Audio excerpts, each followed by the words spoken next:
So slowly but surely, uh, she's almost pre-assembled anyways. This is all in solid. This is not, and neither is the end piece over there. Customer is just coming over right now so we can make sure that this subwoofer will slide. I'll go back, sorry. So the subwoofer will slide in here and go back in because the top does have back here a access panel. So if he ever has to replace the sub, and it works out that way, I can mark the holes where they're going to be so I can put T-nuts in.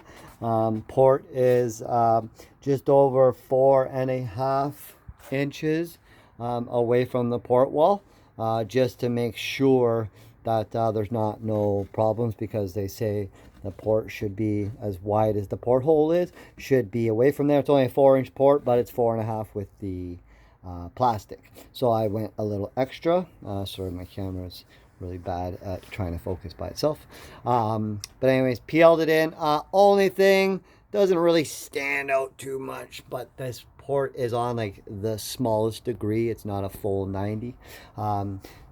My jig that I have a circle jig, and it's really hard on this jig because as you see where these numbers all are, you can't get in there because of these, so you can't really get at the numbers. And I'm using a bit that's not for that per se. It should only be a 1/4 inch, and I can't remember if that's like 5/16 or something. It's bigger than that.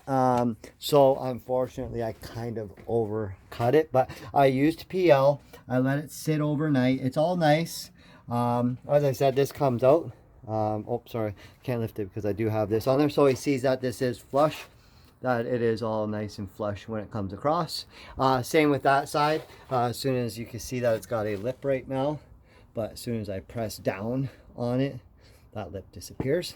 So it's just the way that this is flexing. And when you bring this also in, it gains that little hair. So, but yeah, same with this side. See how you can see a lip? But if I go like this, because you can see that there's a gap along this bottom, as soon as I push down on this, not even using that much pressure, I can get that to go so it flushes out a little bit better. It will flush out all the way. Obviously you can tell by that gap, by this gap, that it is. This side here lines up fairly well. You can see just that little hair of a gap again. It will squeeze in there, no problem. But yeah, so I'm pretty happy with it. I come to notice that the pieces that I cut for this, I'm going to have to, because now that they're in, when I push them against here, what I've noticed is it's flush, but I would like this to be a little bit tighter. So what I'm going to do is I'm going to take my table saw and I'm going to set up the distance right here and the distance on this one, and I'm just going to run these pieces down the table saw. That way I can make 2 grooves that will be here that will line up with these 2. That way it gets in there nice and snug, because when I put this in, because these are going to be, see how there's screws that hold it to the front, that way you don't get screws through the wood. Same thing with on the front here, how you get it so there's no screws, because I put screws all down on the insides of these. That way it makes it so it's a better system. You don't see the screws because I didn't want to ruin this nice wood. It is red oak, so it looks a little bit sharper.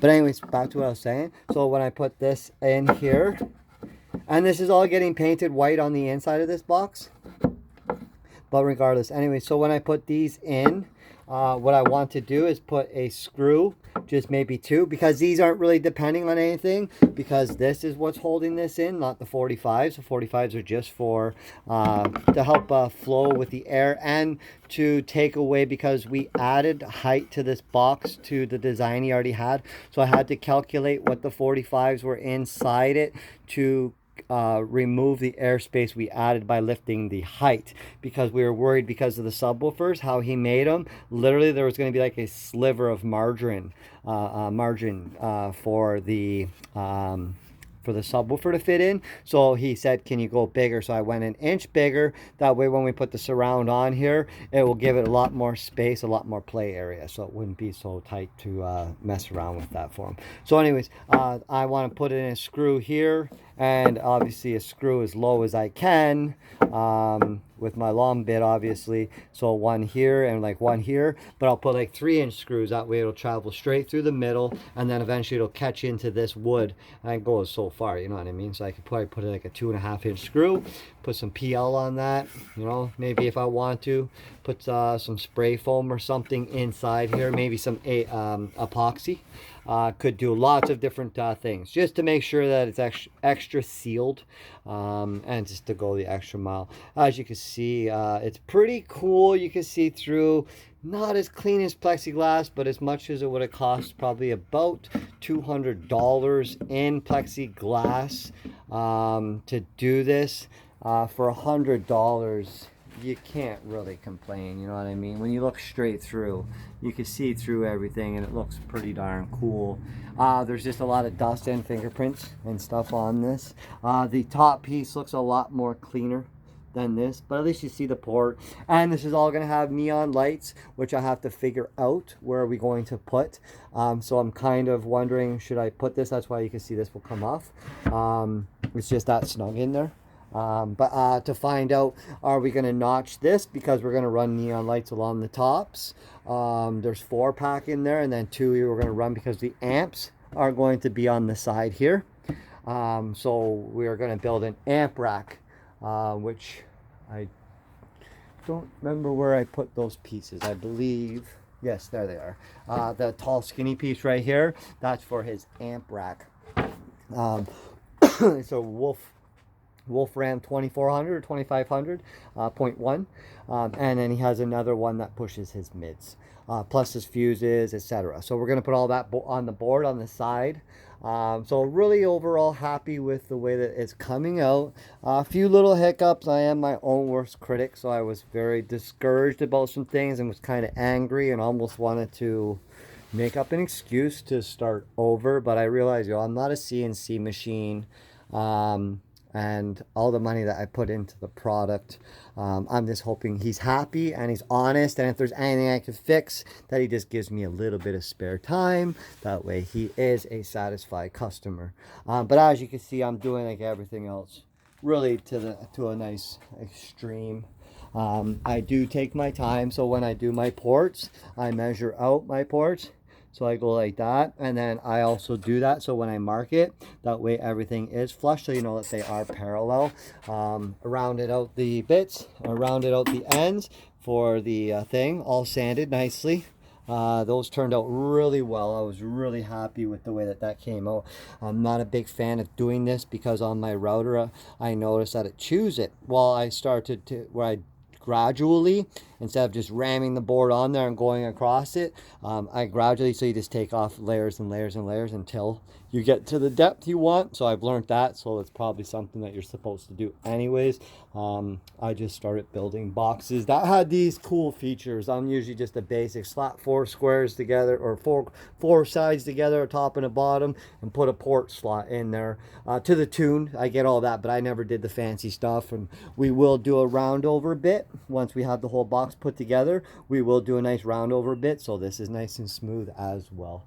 So hope that pretty cool box. This is called, as you said, as I've said in my previous videos, unless it's the first time you've seen this video, this is called a 6-order bandpass series. Not parallel. Parallel means that there's a port on this chamber and a port that comes out on this chamber. This is called a series. So the port goes into the front chamber. This is the rear. Magnets on this side. So this is the rear chamber. It goes in and then it shoots out into this one, and it comes out also into this port, so it shoots out here. I believe the rear port was 27 hertz, and I believe the front port is 54. So very interesting, different look, different style. Someone else designed it. I'm just building it. Hope it inspires people to get a little creative. Frustrating as heck. Believe me, people, this is not an easy attempt.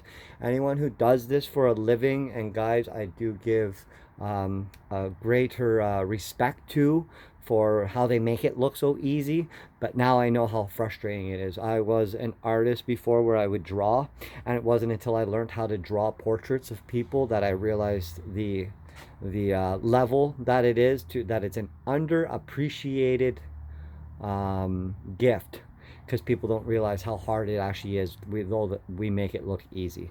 So anyways, one love to everybody, and hope you enjoyed this video.